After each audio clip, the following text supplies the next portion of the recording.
Hello there, welcome to the first AHDB Exports webinar, focused particularly on COVID-19 and the impacts to trade, and particularly the Asian market and the impact on the pork sector predominantly.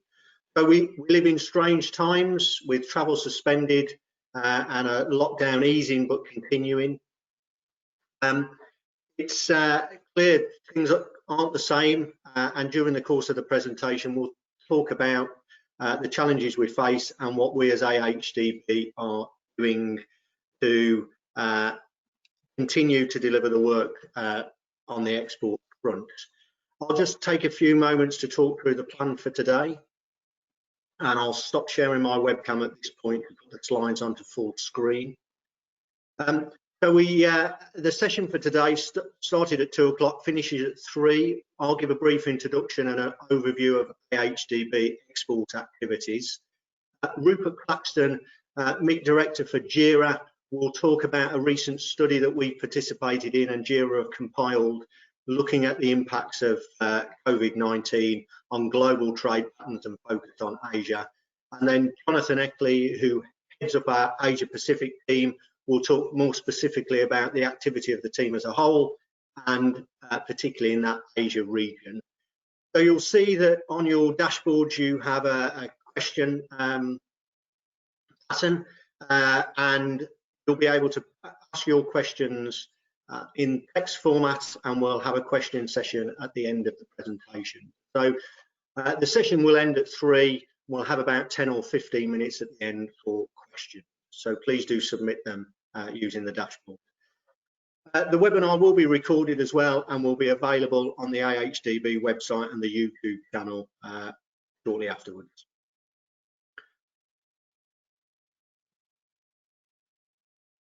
So I'll just advance my slide.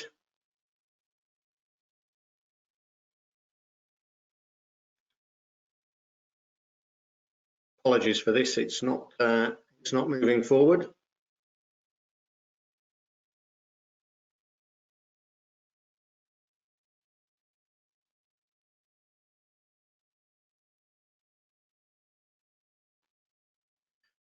Rachel, if you can hear me, my slides aren't able to move forward. Can you take control, please, and manage the slides?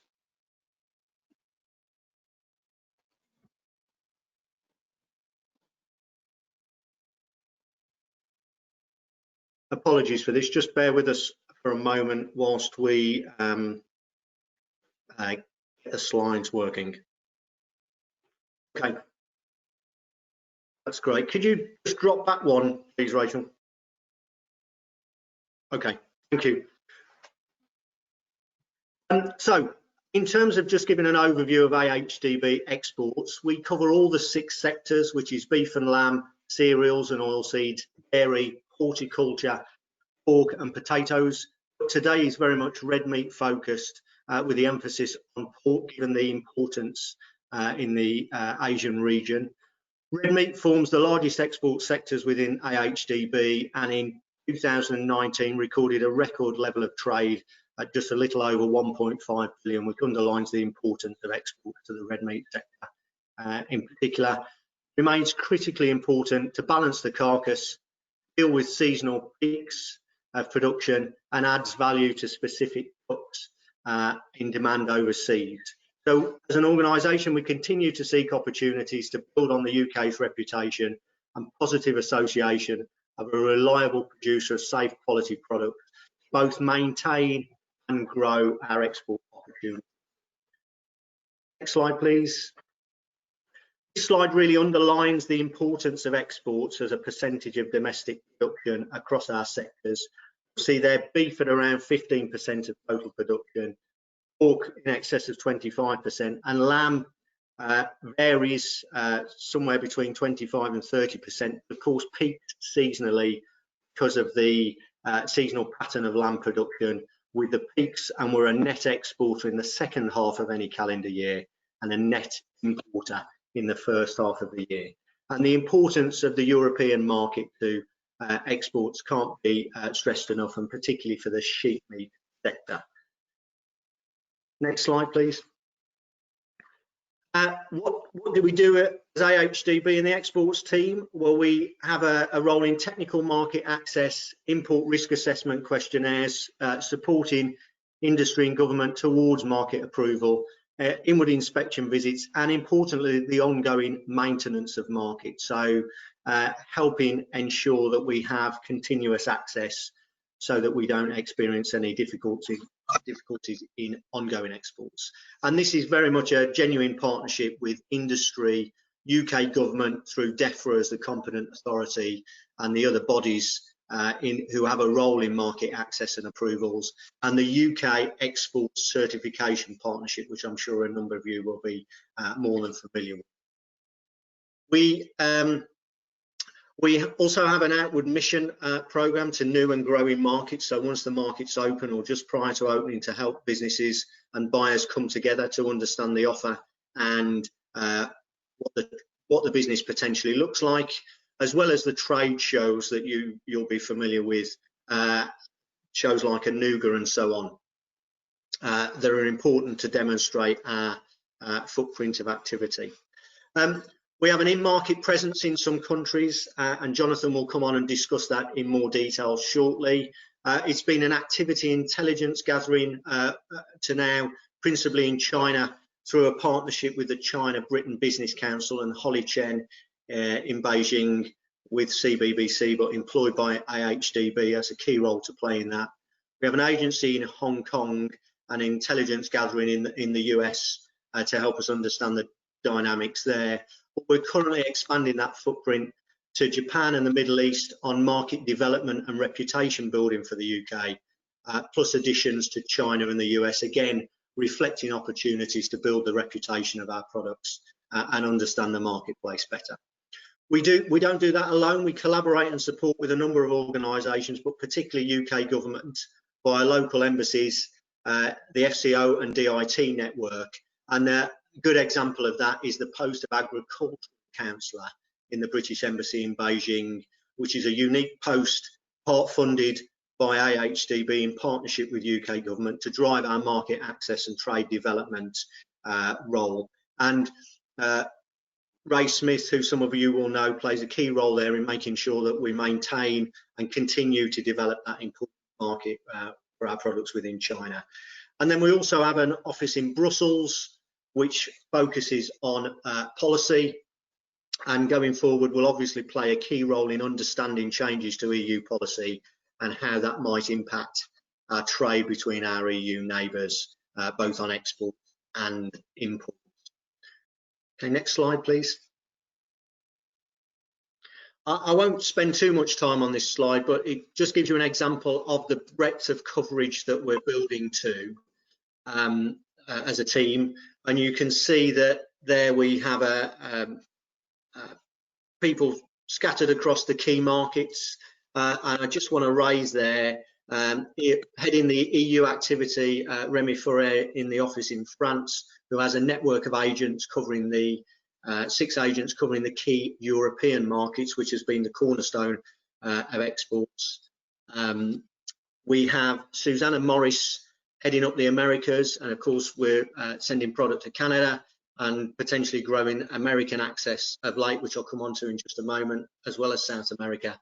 And then Jonathan, who you'll hear from shortly, covering the Asia-Pacific region, which is the region that's seen the growth of late, particularly in the market access, which has led to significant trade, and China leading the pack in that case.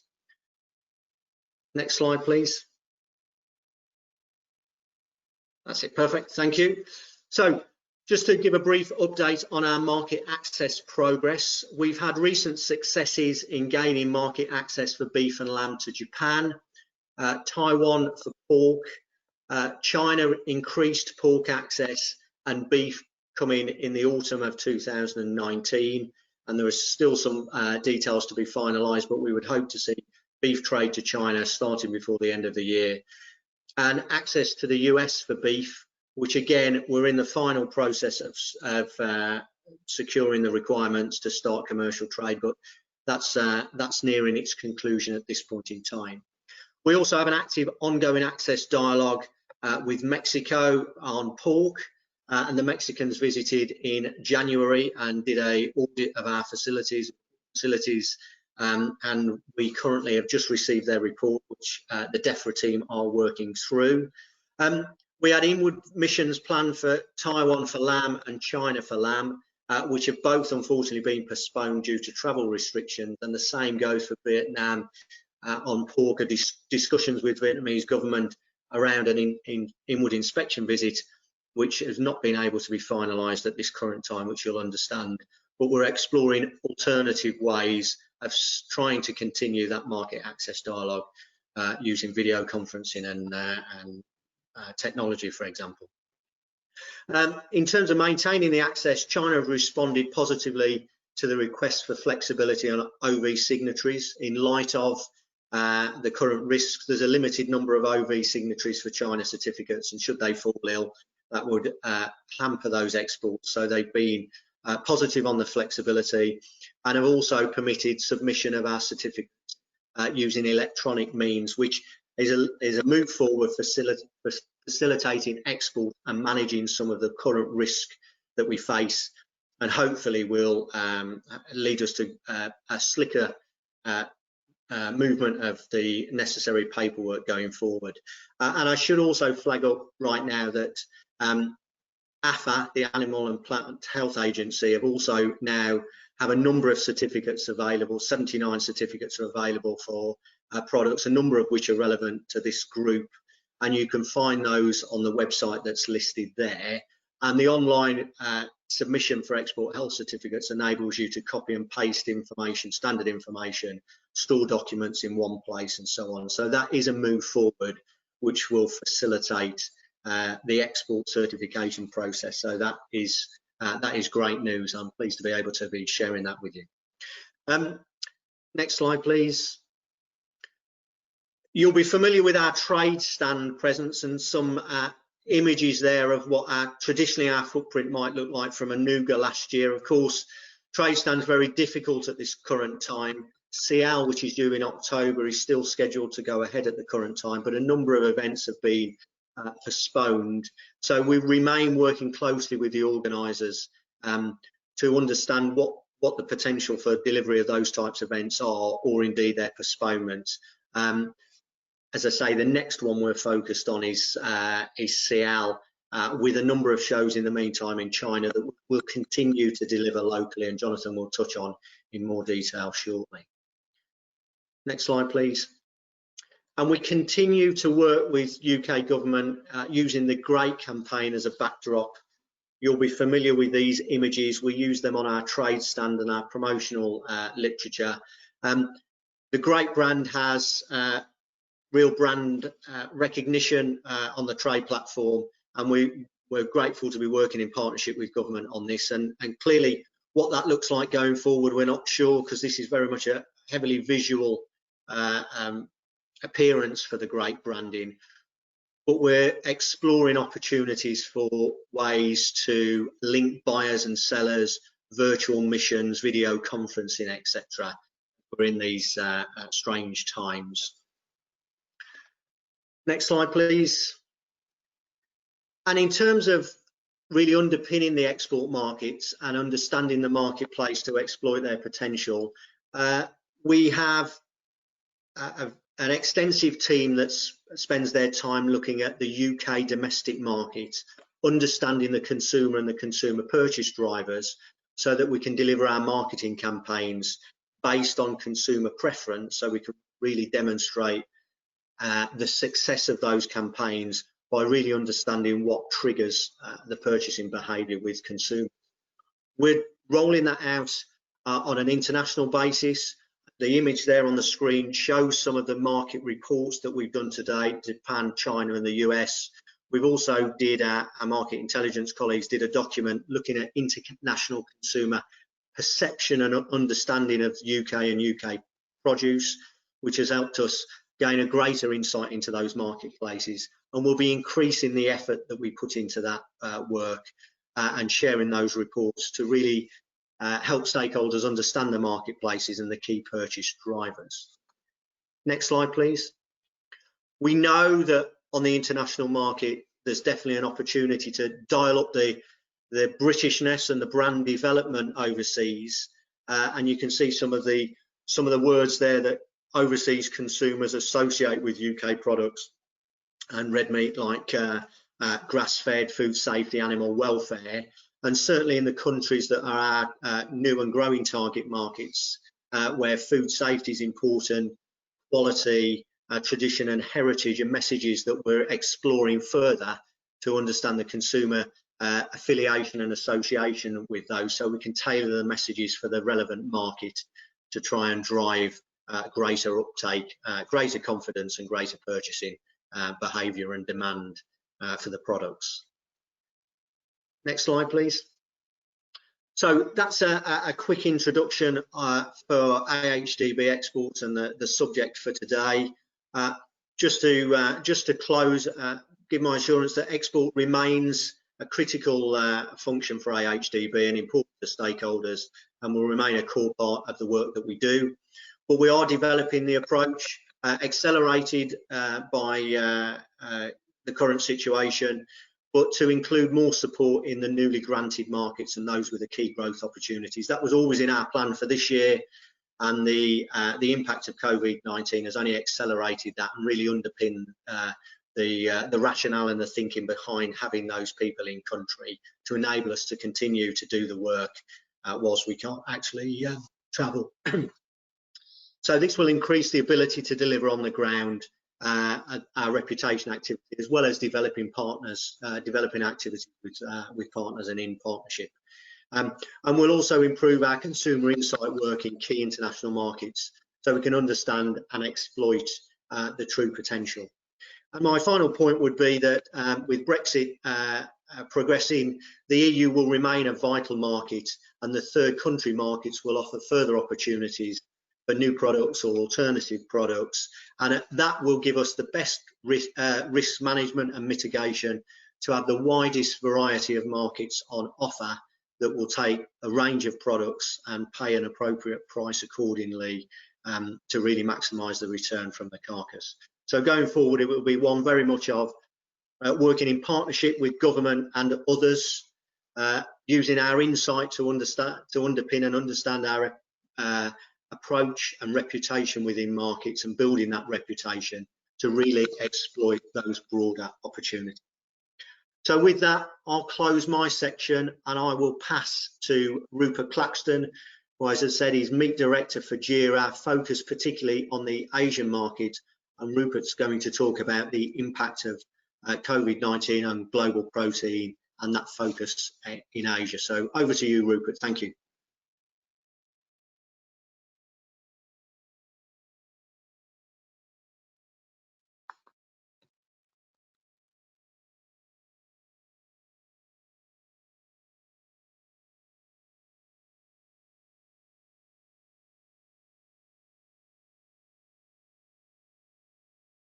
Is struggling with sound. Sorry, let's try that again.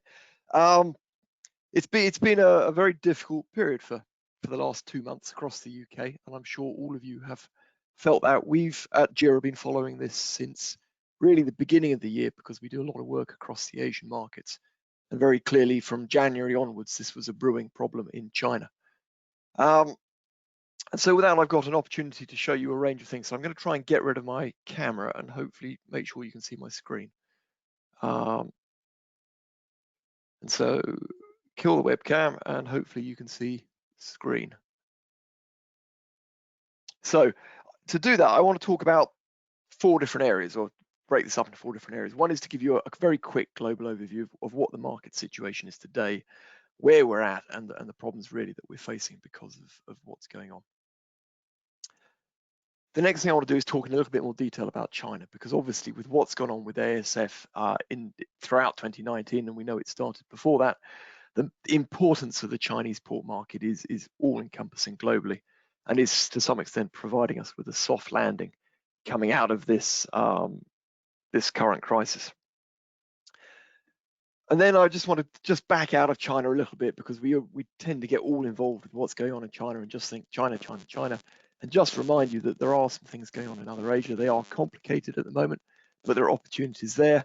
And then I will nearly have run out of time, if not certainly run out of time, and I'll leave you with a few thoughts for the year ahead, some hope and some concerns. So if my screen will, yeah, there we go, same sort of problems. So the first thing I want to do is just talk about COVID timeline. We built this up as part of the study we were working on with AHDB. And the blue line running through that is actually the Chinese cumulative caseload of COVID-19. And you can argue about whether or not their case number is absolutely right, but the shape of the curve is now pretty familiar if you look at the UK or any of the other European countries, and that we get this very quick acceleration and then the flattening off. And what was interesting from China, what we found with Europe, is that we could put in a number of markers, economic and consumer activity, and we could begin to understand how the consumers behave as we go through the curve. And for me, the important factor is we've done the panic buying, we've done the job losses and the furloughing. We've got this into this period where we're beginning to see a decline in retail purchases of meat. And I think we're somewhere in here now. We're into this, we're not at zero. We've still got cases coming quite clearly. We're in a current control phase. And what I want to flag is that we're heading towards this economic problem, which is where, as the furloughing schemes come to an end, we're going to see more job losses. There's very clearly economic damage that's happened through the second quarter. And that's going to start to reflect on people's disposable incomes. And so we're going to see problems in the kind of meat that people are buying. And we start to talk more about an economic crisis rather than just the crisis of COVID itself. So I think I'm a word of caution that we're moving from the immediate crisis into a much more economic-based problem. If I just come away and talk about where the world was pre-COVID, and this is our data that we do on an annual basis. So we did this at the end of 2019, so it's before COVID was flagged as a major global crisis. But we were expecting very clearly to see a decline in total global meat consumption in both 2019 and 2020. And the generator for that is this decline you see here in pork. And that was because of ASF, very largely in China, but also in Vietnam, and concerns as we go into 2020 that we see it spread into some of the Southeast Asian markets that are so far unaffected. Thailand would be of particular concern to us there. But then looking out into the midterm, we're expecting to see a pretty rapid recovery in Chinese pork production, slower elsewhere, and I'll come back and talk about that in the context of Vietnam in a minute. But really significant reshaping of the structure of the pig industry across Asia, and in particular in China today. And I was just reading a press release before this came online with one of the big Chinese pig farmers they've just broken ground on a 5 million head a year slaughter plant, with another 5 planned in the next coming couple of years. So huge investments going in that completely change the structure of Chinese supply. But what does it mean immediately for global trade? So we've been used to talking about a figure about 8 million tons of pork, there's this pink number through the middle here, traded globally, of which China has become a more and more important buyer, and clearly the volume, the extra volume that China's pulling off the world market is setting prices around the world. Now, again, this data was done pre-COVID, and we were expecting to see an increase of something like 2 million tons going into China for 2020. Now, it's going to be a little bit higher this year, and the limiting factor when we did this work was just the availability of pork on the world market to go to China, and the fact that the big exporters, namely Europe, the US and Brazil, and Canada there as a fourth, needed to supply their domestic markets, and so there'd be some tension. Now, the loss of food service in those markets means there is more supply available, and we're seeing more going into the Chinese market. It is helping sustain the price all over the world at the moment, despite the COVID impact. But there are physical limiting factors to getting that product in and distributed in China, which means we can't just move all the product we might want to into the Chinese market. And the last thing I think I want to talk about on a global scale is the US has been in all of our headlines, our inboxes, and I suspect a lot of discussions over the last few months. Not surprisingly, they clearly have huge scale in production. They are one of the lowest cost producers globally. They are very good at industrial scale, but they have had a significant COVID problem. And you see there an 11.5% decline in pork production in Q2 on their Q1 figures. This was in a system that was growing quarter on quarter and was expected to grow throughout the rest of 2020 and through into 2021. And so what we're expecting to see is actually a slight decline in their pork production in 2020. and that reflects the loss of slaughter capacity that we've seen. At one point last month, they were down 44%, or 44% of their slaughter capacity was shut because of COVID. Now, although all of those plants are now open, they're still talking about being at least 20% closed. And that's because of social distancing measures, it's because they've still got labor issues, and it's because of things that they've had to put in place to negate the impacts. So the US is back up and running. It's not back up to where it was. And what I really stress from that, and what's important for pork, is that they will have more pork available going forward from here. And that means that we've seen a hiatus in the supply to China.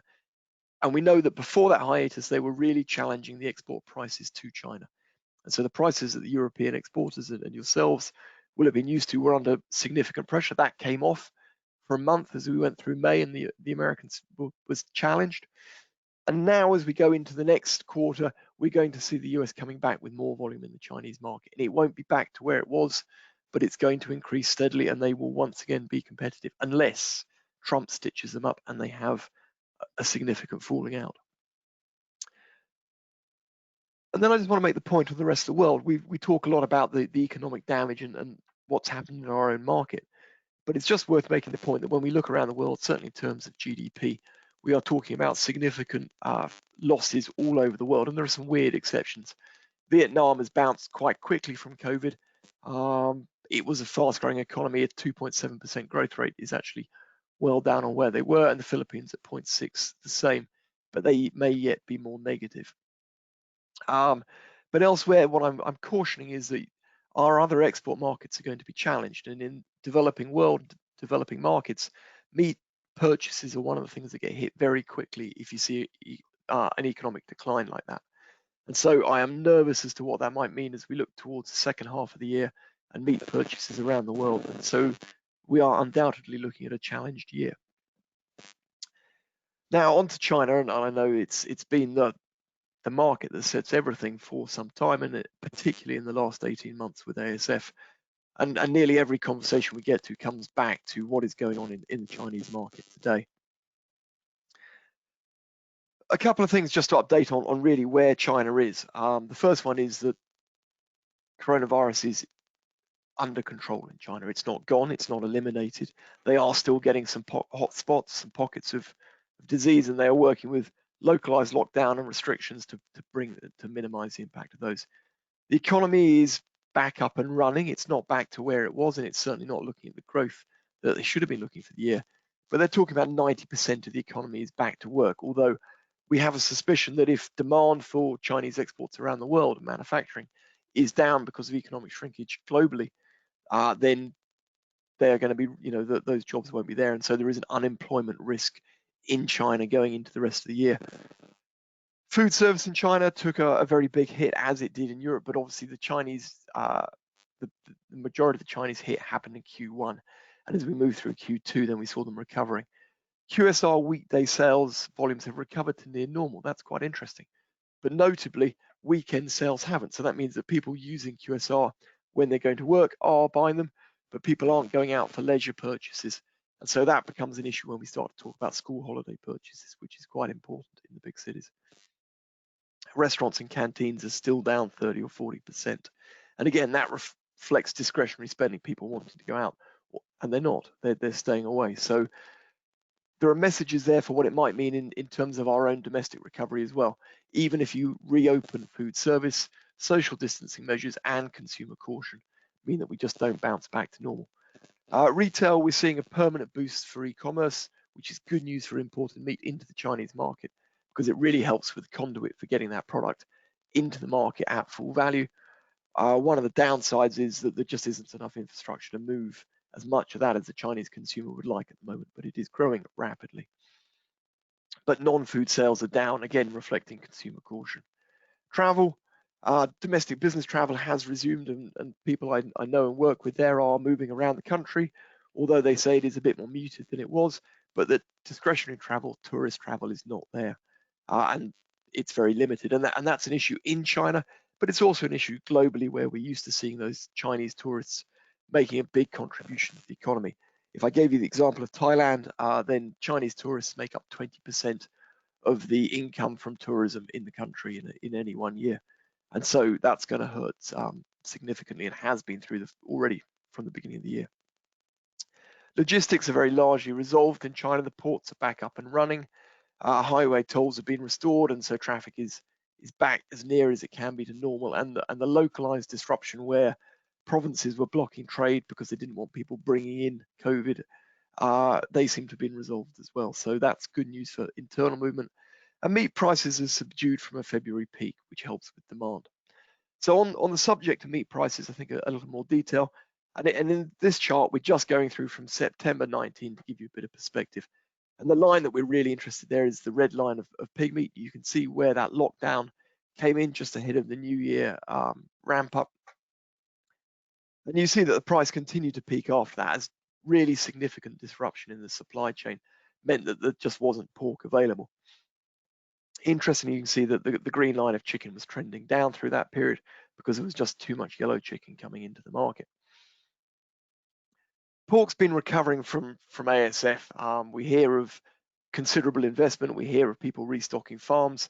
We know some of those restocking efforts are going to fail. We know we're going to have problems. Massive investment in vertical integration. I've already touched on that. The big players are going to get considerably bigger, and we're seeing more of the farming enterprises looking to go forward into slaughtering, and slaughtering enterprises looking to guarantee that they've got pigs, so going backwards into farming. Some interesting things, some real anomalies. I mean, the piglet price got up to yuan price of 2,300 for a 22 kilo piglet, a weaner. In sterling equivalent, that's 258 pounds. That was really driven by people retaining the females for breeding. And so you got a bit of a dislocation in the market there. I don't think that's totally fair. But it also shows just how profitable the system is at the moment, that people are able to buy those pigs and make money on them. So a real offset of what's going on. Huge money still circulating. And just to give you an idea, I mean, and people who we've been speaking to have been going, oh, look, but the Chinese pork price has fallen considerably. I mean, it's come down from 60, you see here in the chart, per kilo, RMB per kilo, and we're back down to 50 and below now. But you've got to remember that if we went back to 2018, pre-ASF, then it was only 22.50. So we are still talking about exceptionally high Chinese pork prices. And then it's just worth touching on beef. They are still short of beef. Demand for beef is going to be reduced because of COVID, because of economic shrinkage. They haven't got an ability to increase their beef production, but we know from what we're looking at in the market that there is good, strong demand for an increase in beef consumption. The UK is making steady progress towards getting better, towards getting access, but one of the challenges will remain political, and we'll just touch on that at the end maybe. And food service, beef is really important at food service, and certainly for imported beef, that's one of the main conduits. And so challenge there that while food service has been restricted and while it remains limited, then the demand for beef won't be up at the level that it was pre-COVID, but it is recovering. In terms of meat imports into the market, then again, this just shows quarterly trade, and what we've done is forecast forward through the rest of the year to try and get a better idea of what we're looking at. And what you see, this pink area shows COVID in China, and you can see that we're just a little bit subdued there from the growth we were seeing.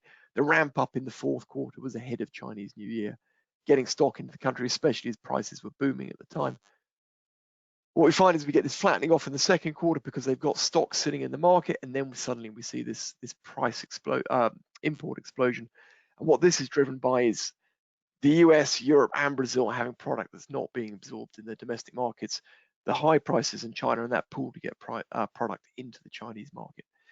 US shipments are expected to remain really strong through the rest of the year, with the one word of caution.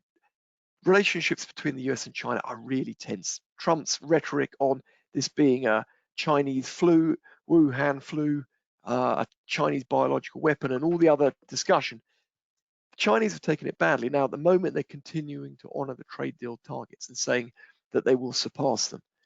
But if the US continue the pressure in the way that they are, then there is a real chance that they'll go back to a trade war scenario. And that would shift the price advantage from the US back to European exporters. So just watch that relationship there between the US and China. It may come back in Europe's favor. Political risk is out there for everyone. The Australians have just fallen foul of this. There are 4 major export plants for chilled beef to China. were banned in May, supposedly on a phytosanitary discussion or a labeling discussion. The reality is that the Australians were making noises about South China Sea developments. And then the other major supplier of beef is the grey channel from India, which is about 650,000 tons a year, smuggled in via Vietnam.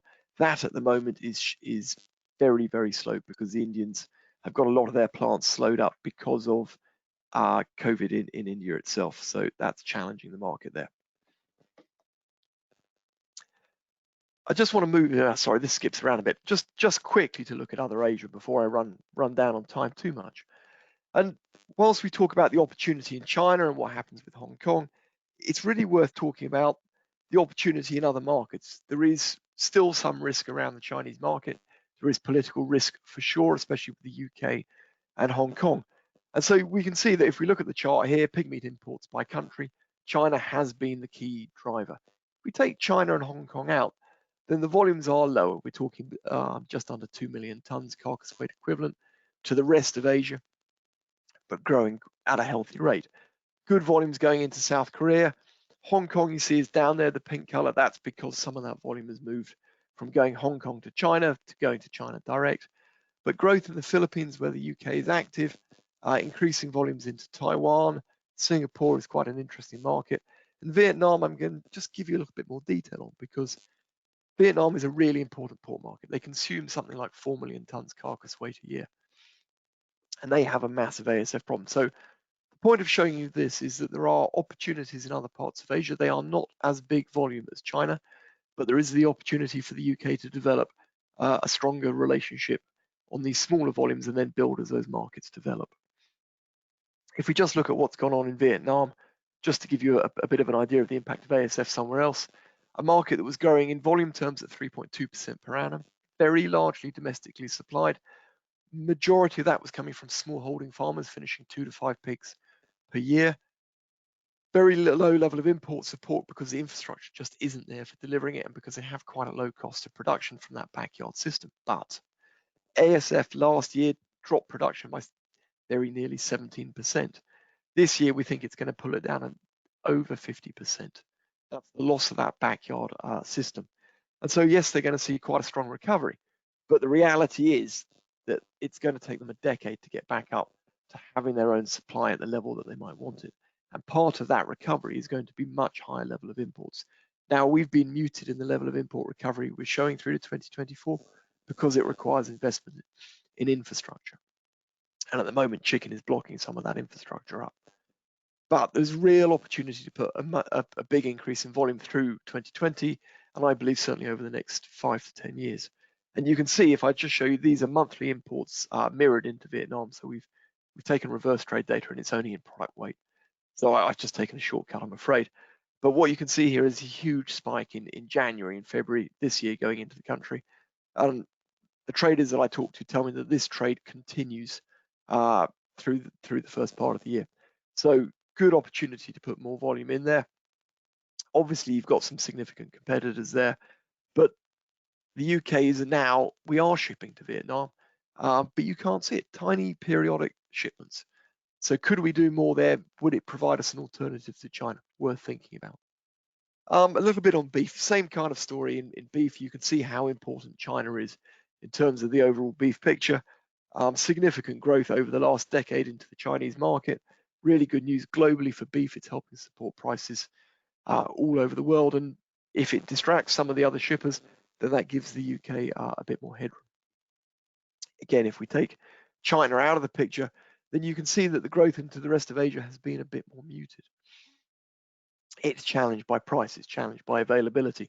But what we are seeing right across Asia is an increase in demand for high quality beef.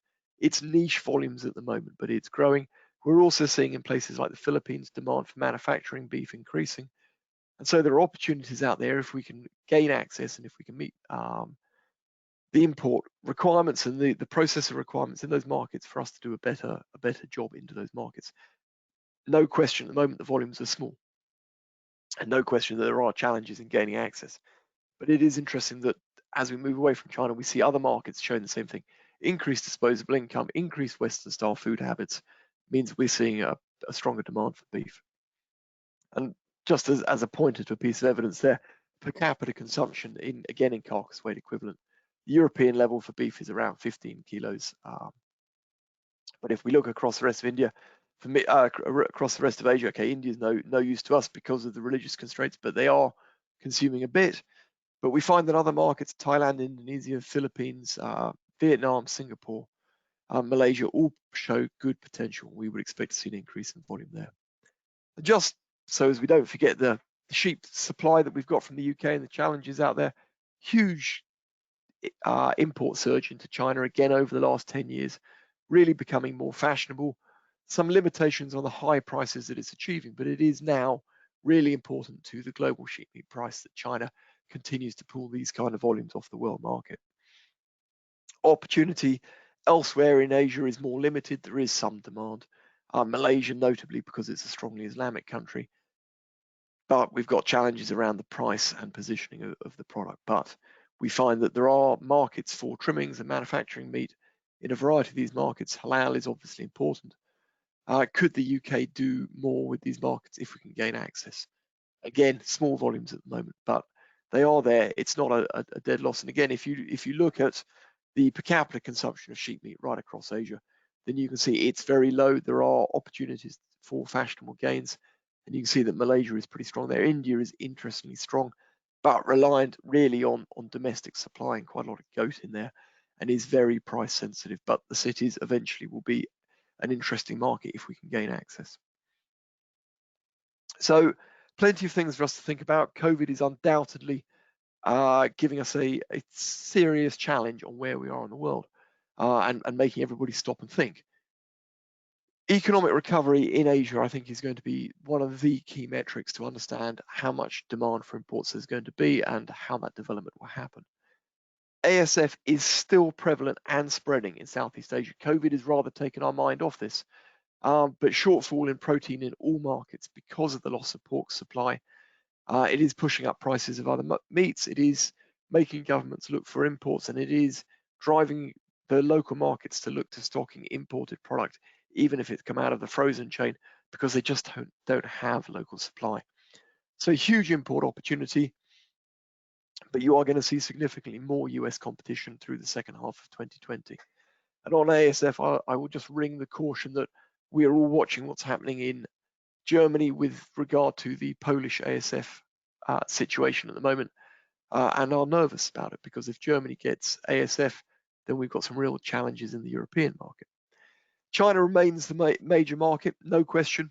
It is very short of pork, no matter what the prices show. They are down from a huge peak, but they are still very high. Challenges are current logistics for pork into the market. We could move more in there, but there are bottlenecks around the ports, there are bottlenecks around distribution. Secondary issues at the moment in China with food service still slow. It is a major market for imported meat. And then obviously the economic issue going beyond that is more of a drag on beef and sheep meat, I believe, than pork. And it will be a drag throughout the rest of this year, but we would expect China to start to accelerate as we get into the last quarter. Japan is still the highest value market, still paying some of the best prices in the world. 2020 is very much marred by COVID-19. They've had similar shutdowns in their food service sector. That means that importers will have built up stock, so we've got to look for some little hiccups in demand, which might have previously been consistent. And they also bought in stock ahead of what they were expecting to be an Olympic year this year. Now, the Olympics have been moved out into 2021, so let's hope that that gives the Japanese market a lift as we look into next year. Developing demand for high quality beef and lamb in all markets.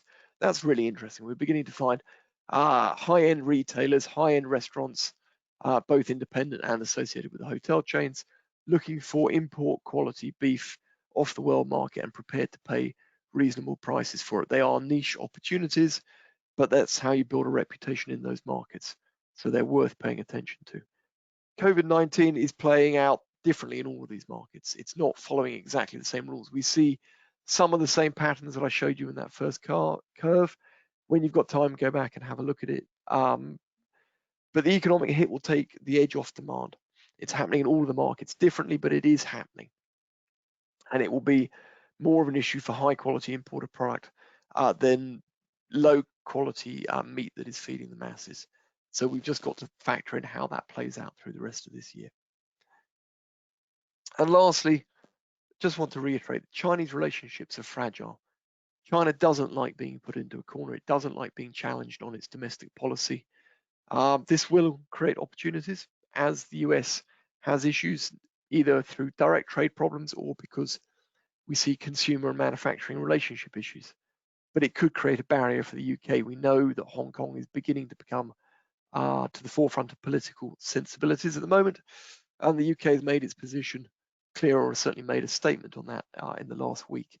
It could be that we get problems with UK access in the year ahead. So just be aware of that, and that's why really I'm stressing the opportunity in other Asia. If we have a problem in China, we need to think about where we can move those volumes to, and quite quickly. And I would stress that Vietnam and the Philippines look like promising targets for now. So with that, I'll finish. Hopefully you've been asking some questions.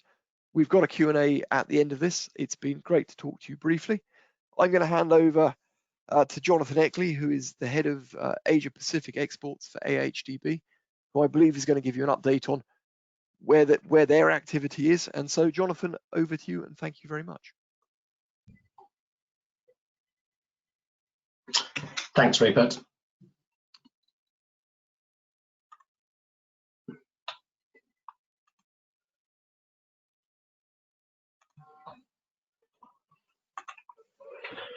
Okay, so thanks, Rupert, for a really interesting presentation there. The reality of the trade at the moment, but I'm glad to hear you talk about some opportunity as well. So yeah, I'm Jonathan Eckley. I head up the Asia Pacific region for AHDB, and that region goes from India all the way across to Japan, down through Southeast Asia, into the Pacific, and look after the activity for the beef, lamb and pork sector. So Rupert's given a really good overview of not only the Asian market, but what's going on in the global markets as well. So to start with, what I'm going to do, I'm going to bring that a little bit closer to home and just look at some UK data just to see where we've been in recent months and recent years in terms of our exports and where we are on the global stage. And then I'll move forward, as Rupert said, to AHDB activity and what impact the COVID-19 outbreak has had on that activity and what we're looking at doing before I hand back to Phil to chair the question and answer session. So if you have questions, please do submit them, because we look forward to seeing them and trying to answer them. So 2019 was a good year for UK exports. As Phil alluded to in the opening, exports from the UK surpassed 1.5 billion across the beef, lamb and pork sector. And as Rupert has also alluded to, the key driver on global protein markets last year was clearly demand from Asia. And we were able to take advantage of that, not only going to Asia, but also closer to home. We saw a 24% increase in our beef exports last year. 80% of those went to the EU, so that just demonstrates how important that is. And we saw double-digit growth to the three leading markets of Ireland, Holland and France last year. But also there was encouraging trade to third country markets, be it Hong Kong, the Philippines, which Rupert just mentioned, or in North America, we've seen some growth to Japan. And it was also interesting towards the end of last year to see the Japanese market start to grow. We only gained access to Japan in January last year. And as a lot of you people will know, it's a challenging market, so it's good to see some encouraging growth there. We saw good growth in sheep meat last year with a 14% increase in exports there. And obviously we know how important the EU is, accounting for 94% of those. And it was good to see growth across a number of those markets, including France, which is hugely important, Germany, Belgium and Italy. The Middle East has become increasingly important for lamb consumption. And it's an area that AHDB has actively engaged with in recent years, particularly taking exporters out to the Gulf Food Trade Show in February. So it's encouraging as the year went on to see good growth in exports to the Middle East region for our lamb sector. The pork market in terms of export has gone from strength to strength in recent years. As recently as 2016, we surpassed 300,000 tonnes in exports for the first time in recent history. Obviously, Asia was a key driver in this. As Rupert said in his presentation, 2016 was particularly strong in price. Then we had a challenging year in 2017 and early 2018. And then the outbreak of ASF and some trade tensions saw the dynamic of that market completely change. And in 2019, pork exports to the world grew by 11% and surpassed an amazing 600 million to the sector.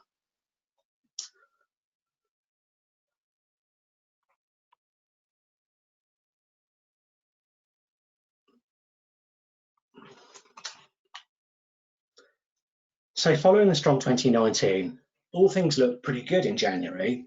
I think we were looking at January if we were going to have a reasonably positive year, even if there was more volatility around in the marketplace.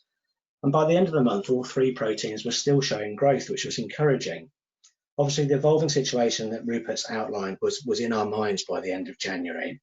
And February data shows a bit of a mixed picture. So for our beef exports in February, they were relatively strong. And despite really high prices on the domestic market, lamb exports also remained reasonably strong throughout the month.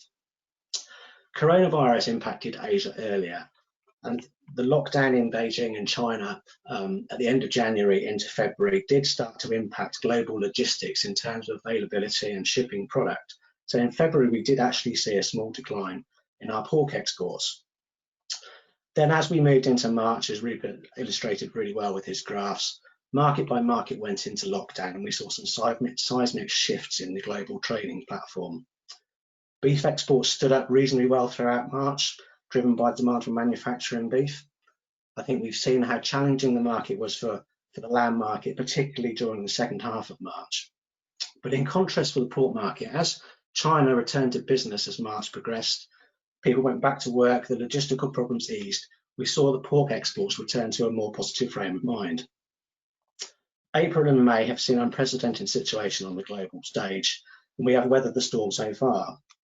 Easing restrictions in a number of markets give us a little bit of a glimmer of hope, but let's not be aware there's many challenges for us to overcome going forward. So if I look at January, a bit like where we thought the exports finished up in 2019 going into this year, we were in a positive place, and it looks as if we had a really positive plan of activity ahead for 2020 to help our exporters engage with the trade in a number of markets, not only in Europe, managed by Remy out of the Paris office, but in third country markets, be it North America or further afield in Asia. In the early months, we had a full program of activity planned. Strategic trade shows were important to us to get in front of the businesses within market to showcase what we have to offer. We were able to fly the flag in the early weeks of the year for the protein sectors, with events taking place in Canada. And then in February, Gulf Food, which is a strategically important show in the Middle East, did go ahead, and we were there exhibiting lamb with a number of exporters, which was encouraging. It was at that stage when a few creaks started to appear in the global trade show and activity platform, and I think it was on the 13th of February where we lost our first big trade show, which was FHA, due to take place in Singapore, where we were showcasing beef, lamb and pork at Southeast Asia's biggest trade show. By late March, early April, the onwards activity plan looked very different due to a number of postponements and cancellations throughout the programme. So a number of shows have been cancelled, some have been postponed, and we look like there could be a congested programme of activity in the autumn months. My view is that travel will remain difficult for not only us, but for other supplying nations to get on planes and travel, be it to North America or Asia, to attend these trade shows and give us the opportunity to meet people face to face. We're very fortunate over in China. We have a colleague in our team, Holly Chen, who's worked with AHDB for a number of years. So that enables us to look at some of those trade shows in a different way, where it's unlikely that we will get there at this stage. But Holly, who knows the sector here really well, she knows the supply chain in China really well, will be able to manage those shows locally for us if they go ahead in September, October and November. It was also remained to be seen the confidence of people locally in markets, be they closer to home or further afield, in attending big trade gatherings at this time. So we're pragmatically looking at these trade shows. We think it's important that the UK still has a platform to showcase what it has to offer. It's a competitive world out there, and we will do our best to attend those trade shows in a cost-effective way, managed locally, to fly the flag for the sector.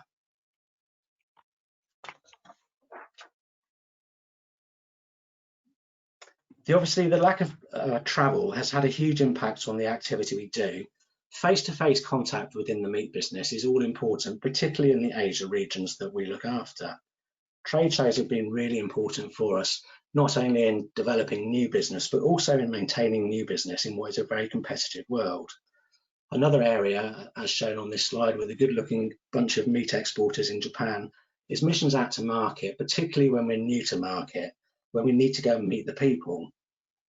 While we can't do these activities, it's really important that we look at delivering what we have to offer differently, because it's vital we still fly the flag for the sector, particularly in front of the businesses we're trying to target. We're trying to target the trade, whether it be in Japan or China or Hong Kong, just to make them aware of what the UK has to offer as a supplier of quality and safe agricultural food products.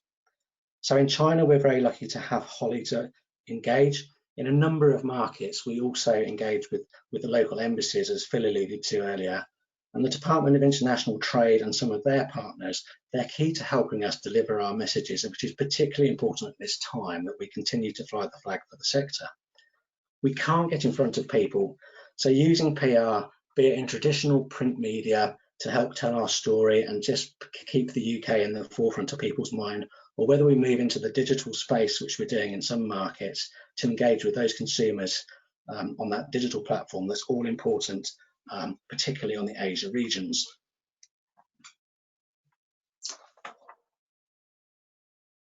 So as Phil said earlier, we have a regional approach in our export activity. So I look after Asia.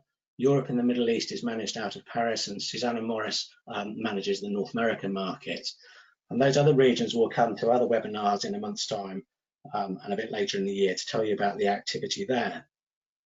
The EU obviously remains a key focus for it, and it's been our high value market where we've invested heavily over the years. The experience we've had there shows us how important it is to have on the ground support to help us get our messages out in these markets. With that in mind, in the export team, we started looking last year at having a more strategic approach to the international markets. And as part of that process, we identified 4 key markets outside of Europe that we will look at. So the activity in Europe remains unaltered, and we're also going to have a key focus now within the USA, the Middle East, and Japan and China, which are 2 markets I will talk to you about, and the other webinars will cover North America and the Middle East. So as part of that look at the business, we looked at the importance of having people on the ground to help us tell our message and work locally. So to that end, we started recruiting agencies in the 4 regions, and within the coming weeks, we will be implementing all of these agencies in the USA, the Middle East, China, and Japan. So in Japan, we will look at having a mix of both traditional PR, be it print media, and as time moves forward and gatherings are allowed, doing some showcase events, but also looking at that digital space to engage on Facebook and Instagram, to engage with younger consumers and target the trade to help them raise awareness of UK products. Obviously, beef and lamb is reasonably new to the market from the UK and Japan, so it's an important job we do. And even though we can't travel, it's really important we start raising awareness of us as a supplier of these products. China is a slightly different offering for us. We have Holly on the ground doing a great job working with the trade particularly. And as many of you will know from going to China, how important that digital space has been with the platforms such as WeChat. So we're engaging an agency in China who will start in the coming weeks, where we'll look at upping our presence in the digital platform. And again, our target there is really to get in front of the trade so we can engage with the trade, and particularly as we move forward to closer to beef access in the coming months, hopefully, which Phil might just pick up on that at the end. Having beef and pork in market gives an opportunity to collaborate and get more bang for our buck on those digital platforms. So on the ground support in those markets, the timing of that's worked out reasonably well. Well, we can't do the face-to-face interaction, and it's really important we continue to raise awareness of what we have to offer. Collaboration has been really important, so now we're engaging agencies in some of our markets, but we also must continue to work on a diverse portfolio of markets, as Rupert also alluded to. You know, China has become all important for the pork market, but there are other markets in the region that show potential not only for pork, beef and lamb going forward. So it's important we continue to try and develop some of the relationships there with the meat trade. Some examples of that would be working through the embassy network, Our colleagues at the Department of International Trade share our ambitions to build brand awareness of UK food and drink sector. So we can work with those guys and some of the experts in market to help us tell our message, particularly now that we're out of market. So some examples of that where we've currently got projects going on. Taiwan is a market we access for pork, which we've had for about 18 months. In the first 12 months of access, we exported £7.5 million worth of pork to the market. We had an exporter mission to February that was due to go out in late February, where we were working with the Importers Association over there, which was actually our first piece of activity that bit the dust this year. And although we'd rescheduled to try and run that later in the year with what we knew in February, I think it's highly unlikely that will happen this year. So we're working with the British Chamber over there to take that mission online and make a virtual event out of it, working with the importers. As restrictions ease in Taiwan and they start moving forward, we have some product in market, so I think we can run a virtual event to showcase and hopefully move that pork access on. Korea is another market that we've been interested in for some time. It's a big pork importer. It's also a big beef importer, which we have ambitions on moving forward. We're due to publish a report where we're working with the Chamber in Korea on the pork market. It's a market we were due to visit this year. So the first thing we need to do is have the insight into the market, and then as restrictions ease, hopefully we can move forward with a mission as and when the time requires. Vietnam is a really important market. Phil alluded to that we're working on access to that market. So what we're doing in the market development side of it, we're working with DIT within Vietnam to get the insight, particularly into the pork trade to start with, but the overall protein market, to identify key players in the market, and we will publish a report on that later in the year. And again, that's another market we were hopeful to visit this autumn, which is unlikely to go ahead, but let's get the insight into that market, and at the appropriate time we will be able to move forward and get out to market and meet those all important stakeholders. India is a market where we are engaging with. The potential there is much longer term in my view, but we have contacts there. We've taken pork exporters there. I think about 3 years ago we had our first dip into the water, and since then we've gained access for lamb, which again, longer term potential. The Philippines has been a really important market with strong growth last year and towards the beginning of this year, particularly for the beef sector. Really strong growth there over the years for the pork sector. Been somewhat more challenged as a price sensitive market as those prices grew last year, but it's another market that will remain important, and we have contacts there that we continue to engage with and look to some activity maybe next year on that. And then just across to the right, just to reiterate how important the EU and some of those other markets in the Americas are. So just pretty much to conclude, and this is just so the presentation will obviously be shared. So just the members of the export team. So firstly, a huge thank you to my team in the ambitions they've shown this year in what has been a very dynamic situation, and their ambitions for the sectors and to help everybody succeed on those markets. Obviously, Europe is key under Remy's great stewardship. Arwell, who's our halal manager, is now taking the lead on the Middle East, which is becoming increasingly important.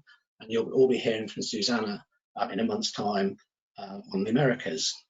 And just some other key players that Phil touched on, obviously, our work with DIT is really important, not only on developing the market, but on the market access work, which is managed by Phil and in collaboration with WAFA down there on the screen. And a key player in that is the Agri-Food Councillor based in Beijing, Ray Smith, who we work very closely with, both on development of the market, but also on access. And obviously the policy invite we get from Tanya over in Brussels is always vital to all the work we're doing. So those will be shared, and I assure you the team will be delighted to hear from you all if there's any queries they can help you with. So just to close, we do a lot of work with the Food is Great team, and exporting is great. We've been in a really positive position over the last year or so within meat exports, and although from what's now going on is unprecedented and it gives us some challenges, what we do know is that challenge also brings opportunity in the long term. So the export team will continue to develop those markets and work with you guys to help make the benefit from them. I'm sure trade shows as we go forward will be revitalised in the longer term and become an important tool again. We have a product we need to get in front of people, so I'm sure in the future they will become important. The face-to-face meetings within Asia particularly are really important to doing business and establishing those relationships first before people will trust you to do business. But also the new ways of working that we're doing and engaging digitally and virtually will also become important. So even with changing dynamics both on the domestic market and global trade shows, I'm sure that export will remain key to all our sectors, and we will continue to work hard to develop those markets. And with that, I thank you all for listening and hand you back to Phil.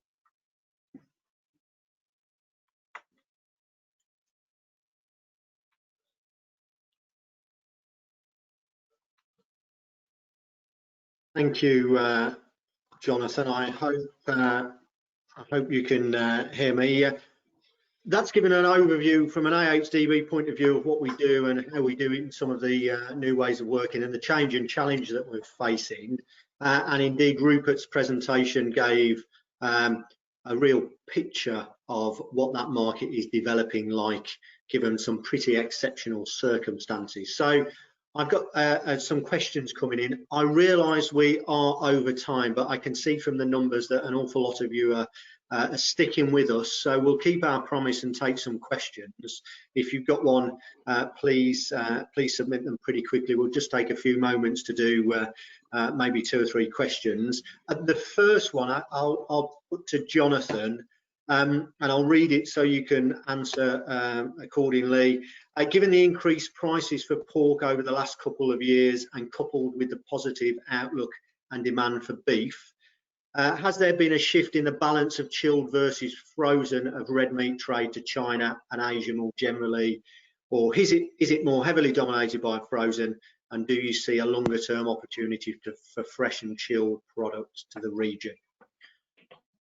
Jonathan, would you like to pick that one up? Yep.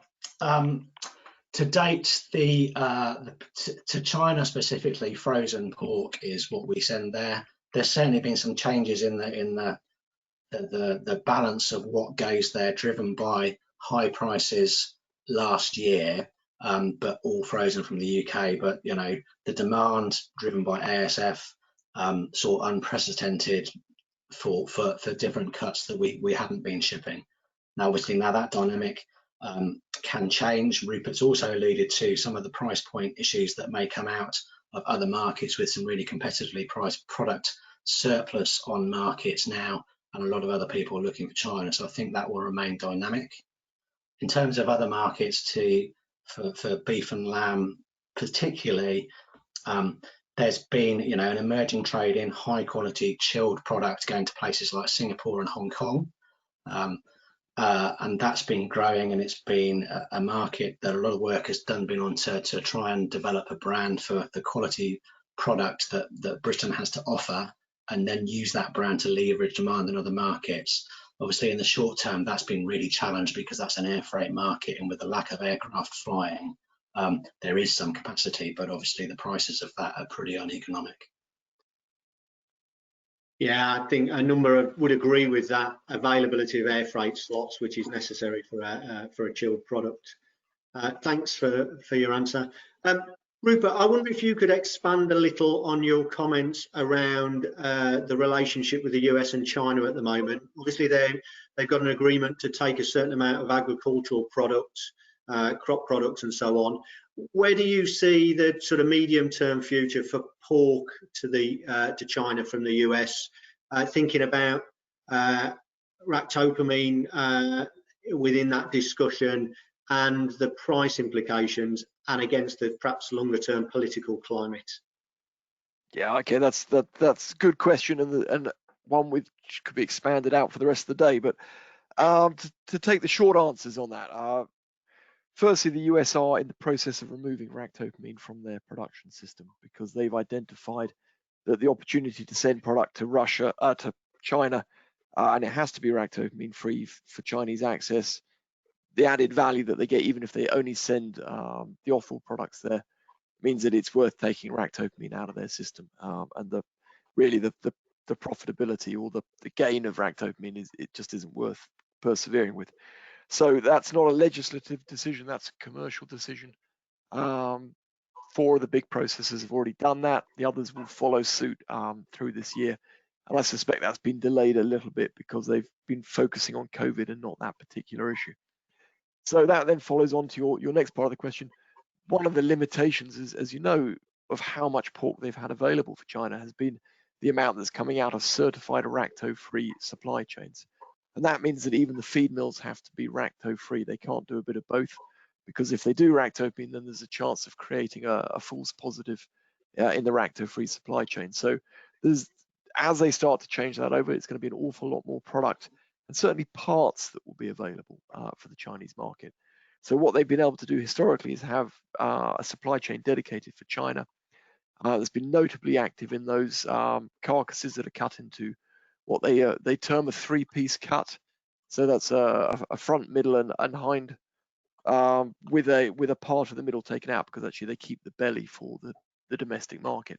Now with the food service crash in the US, they've had quite a lot of belly available to go to China as well. So that's one of the reasons that in the last month or two you've been really challenged on your belly prices, is because the US haven't wanted it in the domestic market and have been prepared to export it. That will start to swing back the other way. Their belly prices have already climbed. They've got some supply shortfall in the US, and so we'll find that they will be less competitive on those. What you're going to see from the US are these three-piece cuts. They don't need as much labor to be able to do that. They've got some sort of plants set up to do them. And they've also got standing contracts. So that's providing the status quo in the political relationship continues. But if that deteriorates, then it's entirely possible that the Chinese will delist a plant or two to make a point, or they might go back to reinstating the trade war and the tariffs. But that will be a very big political move if they do that. And we will see quite a lot more fallout beyond just the meat trade following in from that. So both sides at the moment would like to avoid it. Trump is looking for anything that distracts from his handling of COVID, and bear in mind that we've got an election in the US in November. So until we get to that election, I think all bets are off on what Trump tweets next. Okay, thanks, Rupert. Do you want to just add a quick word on the current stock levels in China that you're aware of, and the longer term future on rebuilding post ASF? Yeah, okay, again, good question. The government have held quite large stocks. They are an official secret, but we know that there have been significant stocks of pork sitting in the market, and they've selectively dropped 10, 20, and even 50,000 tons of those sold into the market to help bring the price down. And it's part of their price control mechanism. We believe that most of those stocks are depleted. They are continuing to buy large volumes from the US, and there's been a hiatus in that because of the current disruption. But they have huge standing contracts with Smithfield and a couple of the other plants to provide these three-piece cuts to continue to do that with. So they'll replenish their pork stocks and probably use them as they come in. To be honest, they'll be on the water stocks. Okay.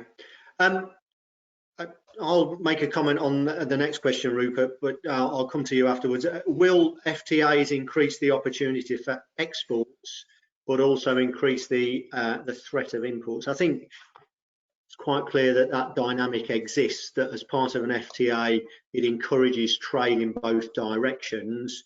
And if you think about where the UK government is targeting its efforts, Australia, Japan, less of a threat from an agricultural sector point of view, but the US, and if we think about the beef, pork, and indeed the poultry sectors, then clearly the media has been full of comments about the threat from a trade deal and the impact on domestic trade in the negative side. But from to look at it from a positive point of view, from an exports perspective, those markets do represent opportunities. Being able to trade without the tariff barriers would certainly make those markets potentially attractive and would give some medium and longer term opportunities. Rupert, do you want to add further? No, I would agree with all of that. I mean, yes, there are going to be challenges. We've got to firstly consider the fact that we're going to lose the biggest FTA on the table, which is the one with Europe. And so how do we displace and replace the trade that we've been reliant on there, and where is that relationship? We just don't know. And we've got to accept that if we want to go out and have those relationships and be able to trade with the US and Australia, then we're going to have to meet some of their production requirements in the same way that we will ask them to accept ours. It's going to be an interesting one to take to the consumer, I think. but certainly there is plenty of opportunity in doing those deals, and a deal with the US has as many upsides as downsides, I believe. Okay, that's great. Thank you very much. I am very conscious of time, and I'm fully aware that we've ran a full 15 minutes over our allotted time. And I'll start by apologising for my screen freeze. Luckily, we were able to get my presentation running. I hope as attendees you found that information useful and will help you in your business thinking, or some insight that is useful. The next webinar is going to be on the 2nd of July, where we'll follow a very similar format, but focus on the North American marketplace, supported by the DIC staff in the US, as well as Susanna Morris, who you heard heads up our export action in North America. So on behalf of AHDB, I'd like to thank you all for joining. I hope you found that useful. I'd like to thank Rupert and Jonathan particularly for their presentations and insights. If you have any comments or feedback or further questions, please don't hesitate to get in touch with any one of the team to direct your question to. And this webinar will be available on our website after, if you want to share with colleagues or go back to pick up any of the data that's been shared with you today. So many thanks for your time in joining. I hope that was useful and relevant, and we'll look forward to you joining the next webinar in early July. And with that, I wish you a good afternoon. Thank you.